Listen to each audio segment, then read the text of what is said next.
Hi guys, welcome back to my channel. ಇವತ್ತಿನ ವಿಷಯ ಬಂದು ಆ, ಬಾಳೆಕಾಯಿ ಬಜ್ಜಿನ ಮಾಡ್ತಾಯಿದ್ದೀನಿ. ಸೊ ಸ್ನ್ಯಾಕ್ಸ್ ಟೈಮ್ಗೆ ನಾನಿವತ್ತು ಬಾಳೆಕಾಯಿ ಬಜ್ಜಿ ಮತ್ತು ಕಾಫಿನ ಮಾಡ್ಕೊಂಡಿದ್ದೆ.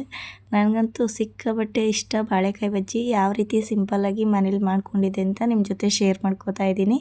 ಸೊ ಬಾಳೆಕಾಯಿ ಬಜ್ಜಿನ ಮಾಡೋದಕ್ಕೆ ನಾನಿಲ್ಲಿ ಮೊದಲಿಗೆ 4 ಬಾಳೆಕಾಯಿಗಳನ್ನ ತೊಗೊಂಡಿದ್ದೀನಿ. ಸೊ ಬಾಳೆಕಾಯಿ ಸಿಪ್ಪೆ ಏನಿದೆ ಅದನ್ನೆಲ್ಲ ತೆಗೆದು ನೀಟಾಗಿ ತೊಳ್ಕೊಂಡು ನಮಗೆ ಯಾವ ಶೇಪ್ ಬಜ್ಜಿ ಬೇಕು ಸೊ ಆ ಶೇಪಲ್ಲಿ ಕಟ್ ಮಾಡಿ ಇಟ್ಕೊಂಡಿದ್ದೀನಿ. ಸೊ ಇದು ಆದ ತಕ್ಷಣ ಸ್ವಲ್ಪ ಎಣ್ಣೆನ ಹಾಕಿ ಬಾಣಲಿಯಲ್ಲಿ ಎಣ್ಣೆ ಕಾಯೋದಕ್ಕೆ ಇಟ್ಟಿದ್ದೀನಿ. ಉರಿನ ಮೀಡಿಯಮ್ ಫ್ಲೇಮ್ ಮಾಡಿ ಆಯಿಲ್ನ ಕಾಯೋದಕ್ಕೆ ಇಟ್ಟಿದ್ದೀನಿ.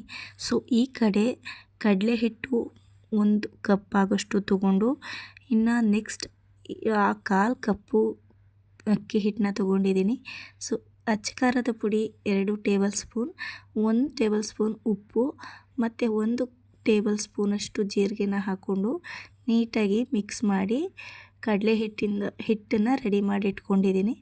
ಸೊ ಮಾಮೂಲಿ ಯಾವ ರೀತಿ ಬಜ್ಜಿಗೆಲ್ಲ ಮಾಡ್ತೀವಿ ಅದೇ ರೀತಿ ಸಿಂಪಲ್ಲಾಗಿ ಕಲಸಿಟ್ಕೊಂಡಿದ್ದೀನಿ.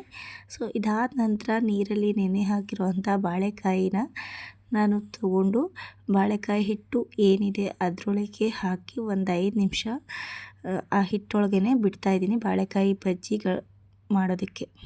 ಇನ್ನು ಈ ಹಿಟ್ಟು ಏನಿದೆ ಅದರೊಳಗೆ ಬಾಳೆಕಾಯಿ ಎಲ್ಲ ನೆನೆಯೋ ಅಷ್ಟೊತ್ತಿಗೆ ಎಣ್ಣೆ ಕೂಡ ನೀಟಾಗಿ ಬಿಸಿಯಾಗಿದೆ.